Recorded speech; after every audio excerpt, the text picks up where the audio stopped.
Perbedaan menghantarkan kebersamaan, kebersamaan menghantarkan kebahagiaan, kebahagiaan menghantarkan keberkahan. indahnya perbedaan dalam kebersamaan, lantarkanlah salam, berbalas salam. Assalamualaikum, Assalamualaikum. Assalamualaikum warahmatullahi wabarakatuh. Assalatu wassalamu ala rasulillah wa ala alihi wa sahbihi wa mawala. Ashhadu an la ilaha illallah wa ashhadu anna muhammadar rasulullah.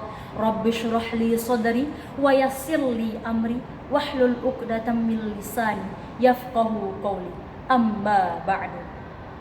لدنا بك يا حبيب أنت للخلق يا الطبيب اشفع لنا يا حبيبنا لك شفاعة يا رسول الله. Yang kami hormati Dewan Juri yang adil dan bijaksana, serta hadirin wal hadirat rahimakumullah. Izinkan kami menyampaikan syarhil Quran yang berjudul Kisah Nabi Muhammad sallallahu alaihi wasallam menerima salat 5 waktu. Pada suatu malam, Nabi Muhammad sallallahu alaihi wasallam diisrakan dari Masjidil Haram di Mekah Ke Masjidil Aqsa di Palestina. Dari sana beliau dimi'rajkan ke langit, salah satunya untuk menerima perintah solat. Peristiwa ini tentunya tidak diketahui manusia di bumi dan tidak terjangkau oleh akal pikirannya. Allah Subhanahu wa taala telah menegaskan terjadinya tahap pertama perjalanan malam hari tersebut, sebagaimana Quran surah Al-Isra ayat 1 yang berbunyi, A'udzu billahi minasy syaithanir rajim. Bismillahirrahmanirrahim.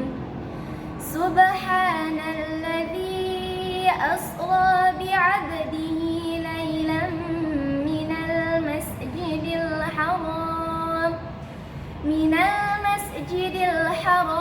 ilal masjidil aqsa alladzi barakna hawlahu إلى مسجد الأقصى الذي باركنا حوله لنريه من آياتنا إنه هو السميع البصير صدق الله العظيم. Yang artinya, aku berlindung kepadamu ya Allah dari segala godaan syaitan yang terkutuk, dengan menyebut namamu ya Allah yang maha pengasih lagi maha penyayang.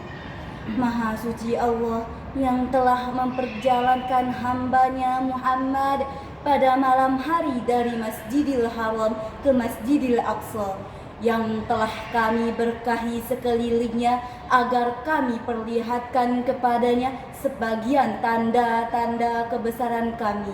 Sesungguhnya Dia maha mendengar, maha melihat, maha benar Allah dengan segala firman-Nya.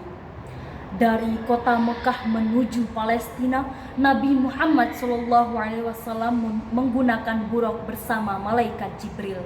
Saat di Masjidil Aqsa, beliau dinaikkan ke langit menggunakan tangga yang begitu indah. Ketika beliau melewati langit-langit tersebut, beliau bertemu dengan Nabi Adam pada langit pertama, kemudian Nabi Isa dan Nabi Yahya pada langit kedua, Nabi Yusuf pada langit ketiga, Nabi Idris pada langit keempat, Nabi Harun pada langit kelima, Nabi Musa pada langit keenam, dan Nabi Ibrahim pada langit ketujuh. Kemudian beliau menghadap kepada Allah Subhanahu wa taala dan menerima sholat fardu sebanyak 50 kali sehari semalam. Dari langit ketujuh beliau turun hendak kembali. Ketika beliau melewati Nabi Musa, ia bertanya, "Berapa kali sholat yang diwajibkan kepada Anda?"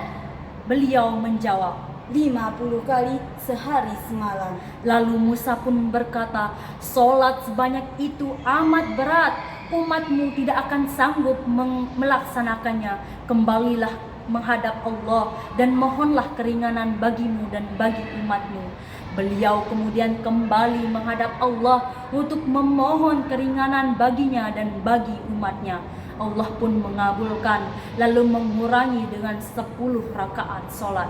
Ketika beliau turun melewati Nabi Musa lagi, ia mengulangi nasihatnya tadi, lalu nasihatnya pun dituruti dan beliau kembali menghadap Allah. Dan akhirnya Allah menetapkan 5 kali solat fardu. Ketika beliau melewati Nabi Musa lagi, ia masih menasihati beliau supaya memohon keringanan, tetapi beliau menjawab, "Aku telah berulang-ulang memohon keringanan kepada Allah hingga aku merasa malu sendiri.